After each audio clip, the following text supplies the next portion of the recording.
అండి.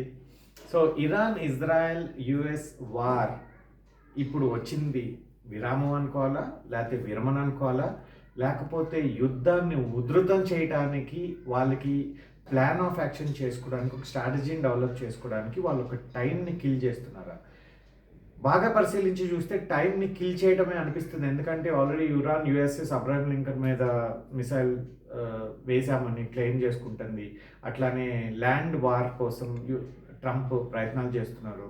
బట్ ఈ మధ్యలో దీనికి కొంత టైం కావాలి కాబట్టి అసలు అక్కడికి రాని అంటే ఎవరు ఒప్పుకోలేని ఇటు ఇరాన్ ప్రతిపాదనలు యుఎస్ ప్రతిపాదనలు ఇరాన్ ఒప్పుకోలేకుండా వాళ్ళు ప్రతిపాదనలు ముందు పెడితే దీన్ని మనం ఏమనుకోవాలి? ఏది ఏమైనా సరే యుద్ధం ఆగాలని కోరుకుంటూ యుద్ధం మంచిది కాదు, దేనికి పరిష్కారం కాదు. బట్ ఈ విషయం తెలియజేస్తూ అది ఏది జరిగినా సరే మనమైతే ఈ విషయం గురించి మనం కొన్ని విషయాలు నేర్చుకోవాలి. ఏంటి అంటే, ఒకటి, మనం వేరే వాళ్ళ మీద ఆధారపడకుండా మ్యాక్సిమం మన సొంత కాళ్ళ మీద మనం నిలబడటానికి ప్రయత్నాలు చేయాలి.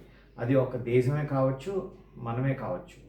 దీన్ని ఎలా చేయాలి? స్వాట్ అనాలిసిస్ అంటారు. అంటే strength, weakness, opportunities, threat. So మన బలం ఏంటి, మన బలహీనత ఏంటి, అట్లనే మనకున్న అవకాశాలు ఏంటి, మనకున్న థ్రెట్స్ ఏంటి. సో ఇవన్నీ మనం స్వాట్ అనాలిసిస్ చేసుకొని దీని మీద ఒక స్ట్రాటజీ చేసుకొని, ఒక ప్లాన్ ఆఫ్ యాక్షన్ చేసుకొని మన మీద మనం ఎక్కువ డిపెండ్ అయ్యి వేరే వాళ్ళ మీద తక్కువ డిపెండ్ అవ్వగలిగితే మనం చాలా జాగ్రత్తగా ఉండొచ్చు అండ్ మనం ముందుకెళ్ళచ్చు. అలానే దేశం సంక్షోభ పరిస్థితుల్లో మనం ఊరికే ప్యానిక్ అవ్వకూడదు, లేకపోతే ఎవరినో నిందించకూడదు.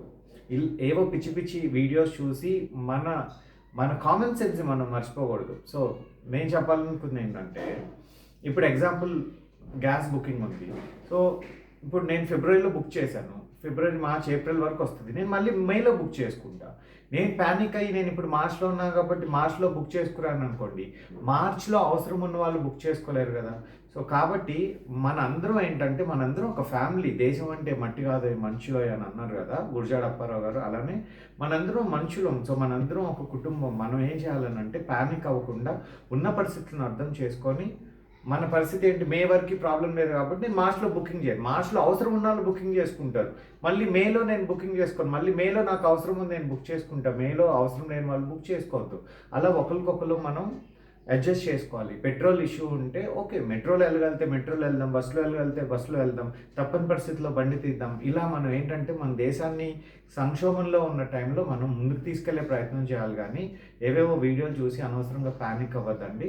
కాబట్టి ఈ ఇజ్రాయెల్, ఇరాన్, అమెరికా వార్ని ఈ వార్ ద్వారా మనం నేర్చుకోగలిగిన పాఠాలు నేర్చుకొని మన దేశాన్ని ఐక్యంగా ముందుకు తీసుకెళ్లే ప్రయత్నం చేద్దాం. Thank you.